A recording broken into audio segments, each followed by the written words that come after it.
Hello? Bend over, do you? No. Just a second. Is this? Just a second. Okay. Hello? Keep talking. What? A couple sentences? Oh. I was born in 1959 in Minneapolis.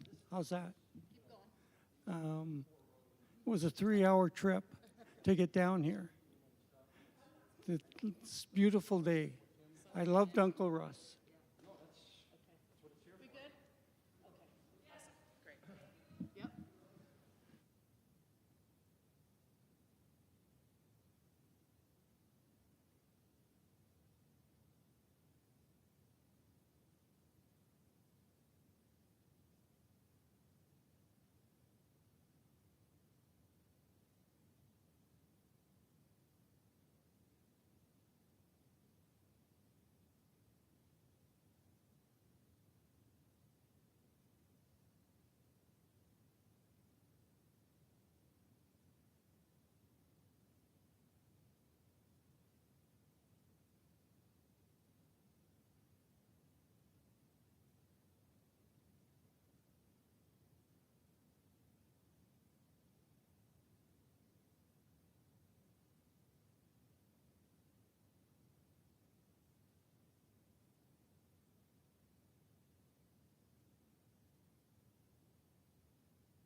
Welcome.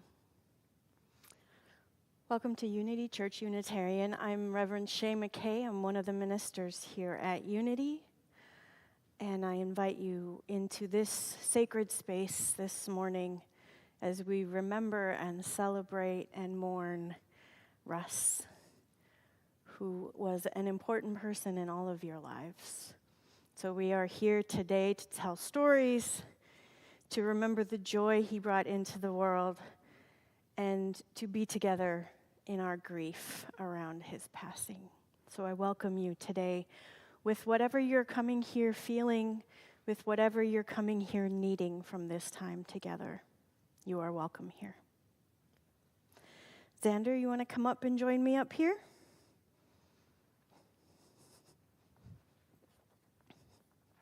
Xander is going to help us light our chalice, which in Unitarian Universalism is the way we start our time together when we gather. Can I hold that for you? I'm going to give you this.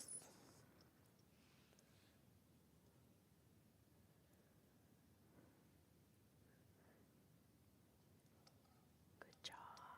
Well done. Thank you. Okay, you can go back down now. When we gather together, we light a chalice to signify many things. One, to remind us of the warmth of the love of community when we come together. One, to remind us of the light of truth and love that lives and dwells within each of us. And one, to remind us and call us into sharing that light and love with the world that we live in. And so in this moment of memory, this moment of mystery, as we gather to honor the life of Russ, we light this holy flame, and we remind ourselves that the flames of life and love are never fully extinguished, and that out of loss, we are here together to keep alive the flame of Russ's life in the world. Our first moment of music this morning is a recording chosen specifically by Patty to be played for all of us to listen to as we ground ourselves here together in memory.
We become aware of an absence. Our lives have to learn how to adjust to an emptiness, a hole where they used to be, where their presence was for so many years.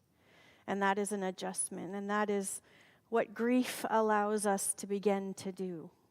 The healing that we can do as we learn to say goodbye, as we learn to move forward around that absence, learn how to live with that absence in our lives. Grief is not solitary. We have to come together and share it with others. And so we do things like this. We have gatherings where we can tell stories, where we can remember fondly, and where we can cry together and be together in our sorrow. No one grieves the same, and there is no right or wrong way to grieve. We all grieve in our own time, in our own way. It will look differently, and all of it is okay, and all of it is normal. So as I said just a few minutes ago, whatever you are coming here feeling today, it's all right. It's welcome here. And whatever you are coming here needing from this time together, I hope you find it. I hope you find it here together with friends and family. We are not isolated beings, we humans.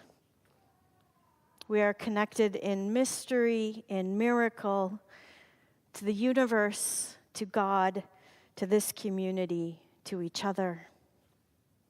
And I welcome you into this space, into this place, each and every one of you, as we remember and celebrate and honor Russ and his life and his love. For our first reading today, I invite Ron to read words of Ralph Waldo Emerson.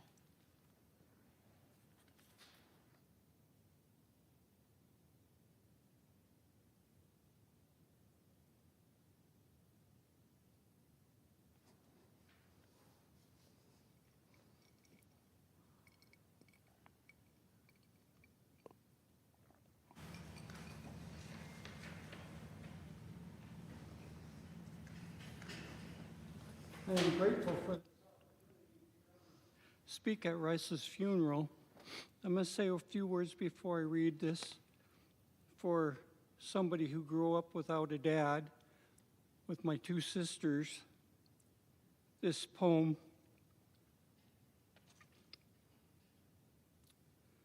describes my uncle perfectly. The first time I went bowling, Uncle Russ took me. The first time I went to the state fair, Uncle Russ took me. He took me and my sisters to movies. He came over and made sure that we were okay. And he had such a sense of humor. I remember one time back 100 years ago when kids were out riding bikes. Yeah, they don't do that so much anymore. I was into wheelies, and I was pulling up the front end of the bike and riding down the sidewalk, and Russ came up and said, "How far can you ride a wheelie?" And I said, "I don't know," and I gave him some number, and he said, "Willie?" So he had a wonderful sense of humor. There's lots of stories about his sense of humor, but to laugh often and much, to laugh often and much, to win the respect of intelligent people and the affection of children, to earn the appreciation of honest critics and endure the betrayal of false friends, to appreciate beauty, to find the best in others, to leave the world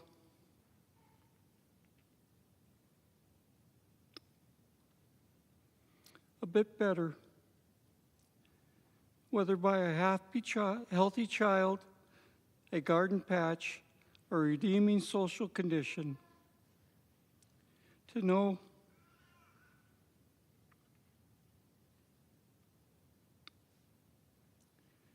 that one life breathed easier because you lived here, this is to have success.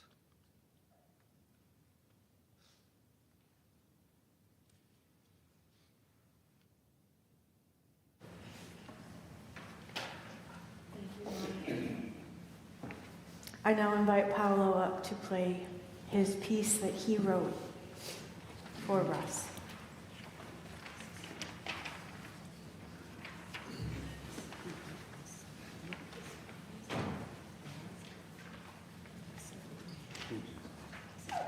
It's actually about the love that Daddy and Uncle Russ had for each other and how they went through life.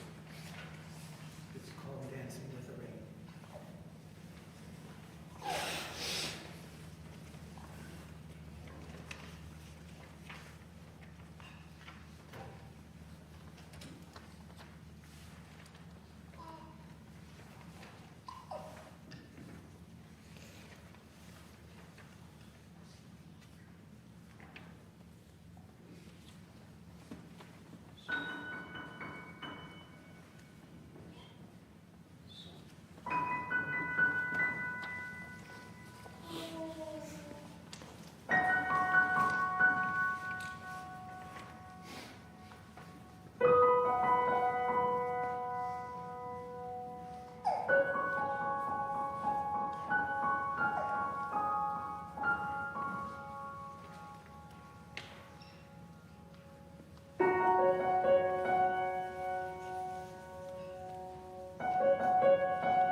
Thank you, Pavel.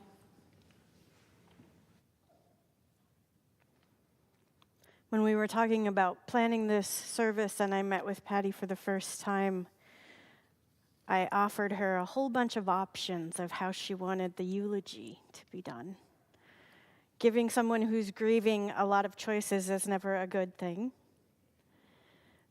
But she managed to let me know that what she really wanted was to allow you all and all of those who loved Russ to share their memories of him. So I've been receiving emails from folks sharing stories, sharing memories, sharing what they most beloved about Russ, and I've put those together for us today.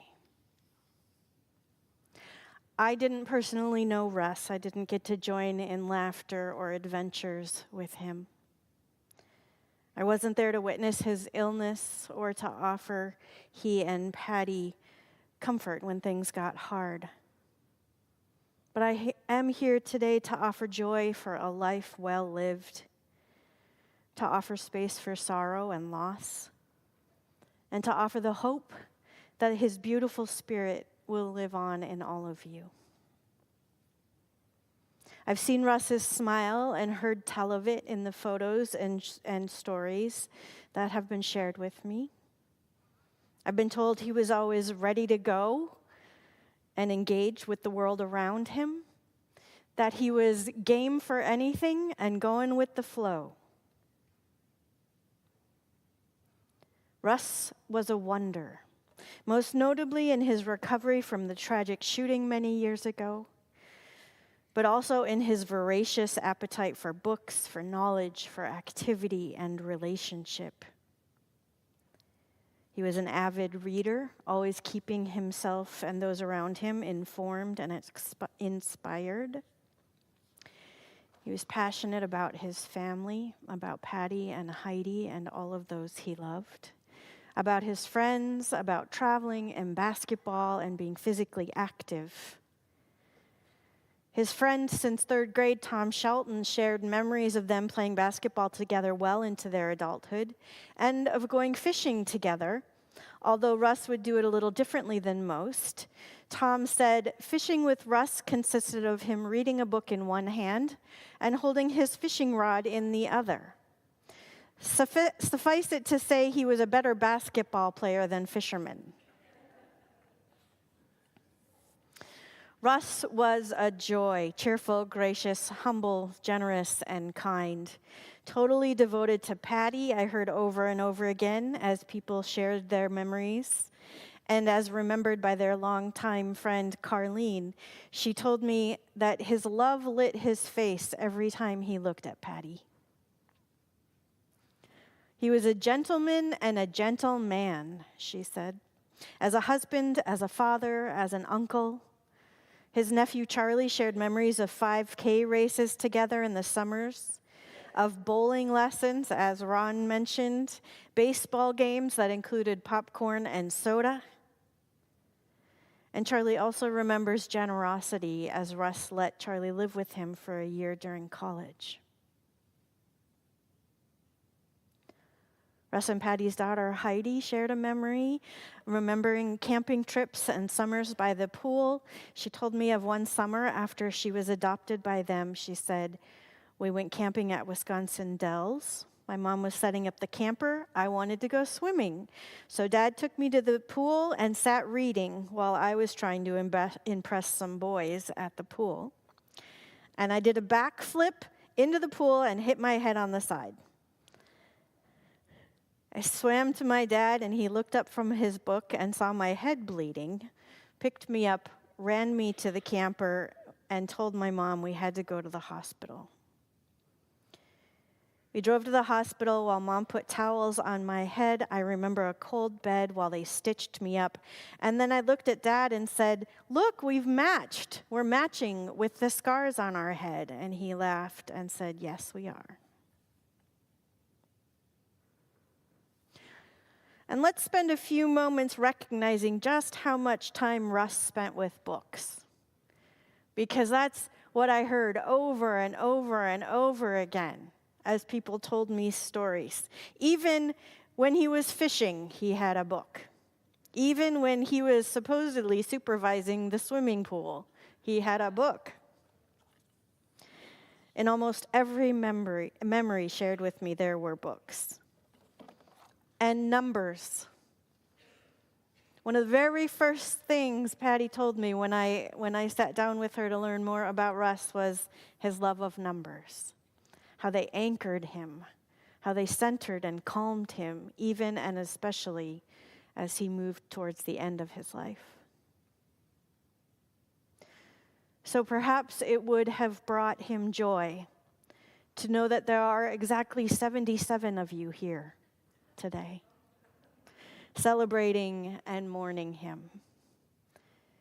And perhaps it will bring you all some comfort to remember that he had 85 years of life with you, of love with you, of time spent with Patty and Heidi and all of you, his family, his friends, his books, his basketball, his adventures. And perhaps the best way we can honor him today and always is to remember, in the words of his big sister Catherine, his loyalty to those he loved. She says he loved with God's love. He went out into the world and he shared love. May we remember him as doing so and continue his legacy in doing the same.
Tom up to do our next reading.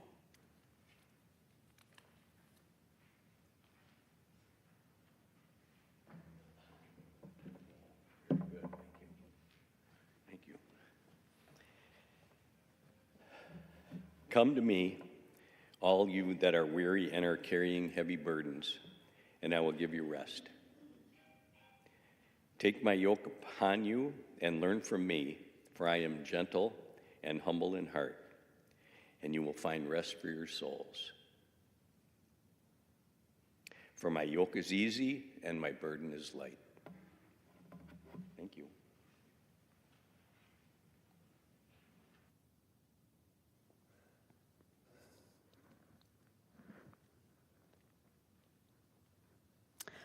Our bodies hold memories. And one of the purposes of grieving, of grief and crying and weeping is allowing our bodies to express, to release some of those memories, the hard ones and the good ones.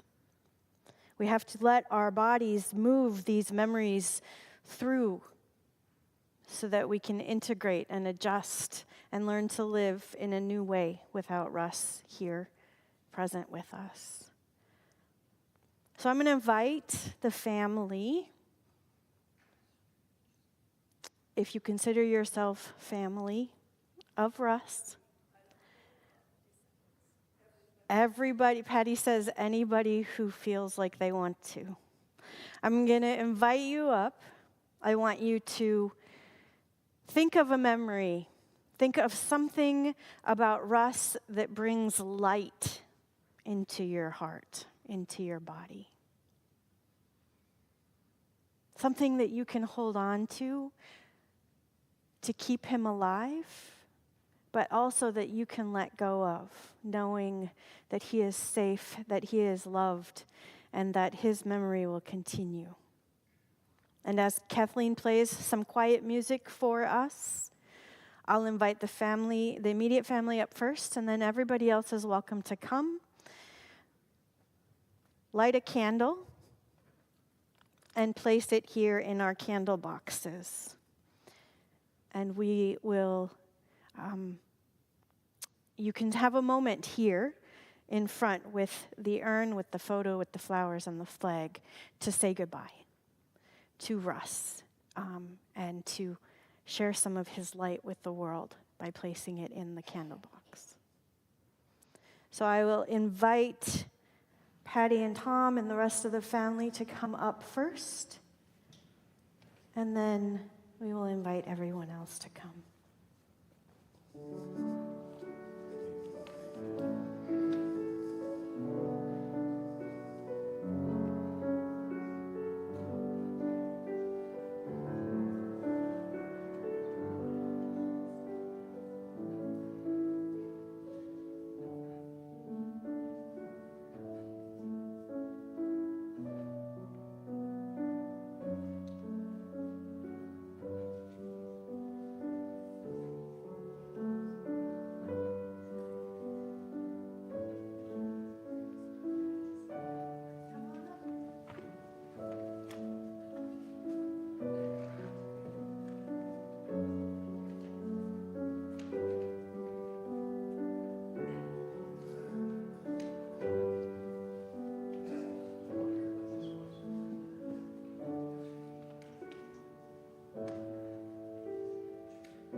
know.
This is the light of Russ. This is the light of his love for you, his love of life, his love of knowledge and books, of fishing and basketball and baseball. This is the light of the stories he told and the stories of him that you will continue to tell. And this is the light of his memory kept alive by you in the world. And this is how he will live on. As you can continue to carry the light that he brought into your lives out into the world and spread it in the ways that he did. When we lose someone we love, life becomes strange, the poet said. And we have to learn in a whole new way how to live in a world without him. But we don't do it alone, and he is not gone forever. We keep him alive through the legacies he left us and the stories that we tell and the way we live our lives full of compassion and generosity and courage, the way he lived his. So I invite you into that as you mourn, as you grieve, and as you remember, into the life that he taught you how to live. Bringing light and love into the world.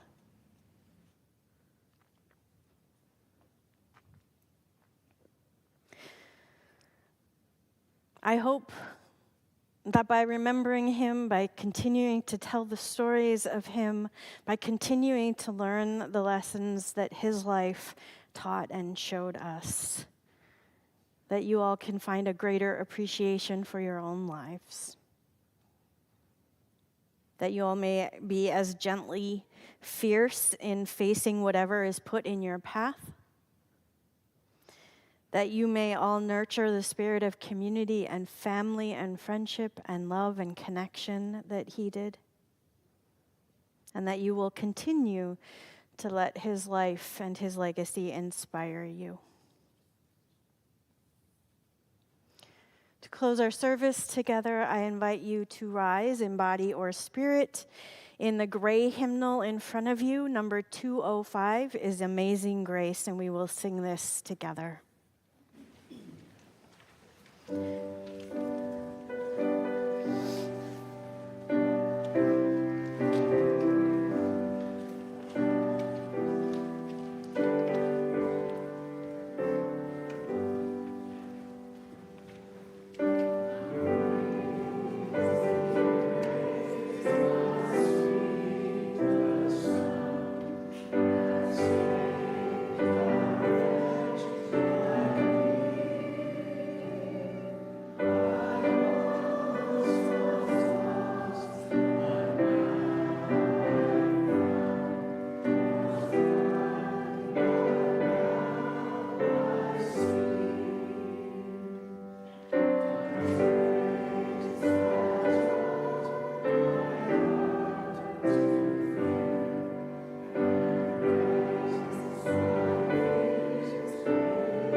You may be seated.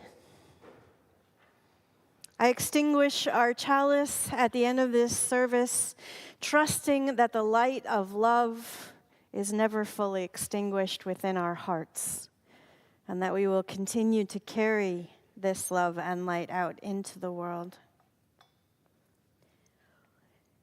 On behalf of the family, you are invited to share in the luncheon. That will be served in the parish hall immediately after this. To browse and continue to browse all of the beautiful pictures and slideshows and mementos that are out, and to share your stories and share your love with the family. I'm going to begin our recessional by inviting the immediate family out, and then you're welcome to follow us. So could I have those who are carrying these items come up, please?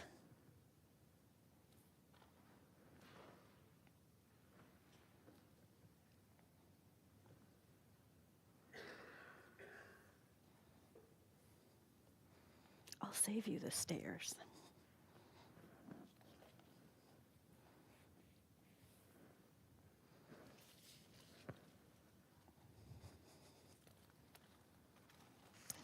Okay, you can go.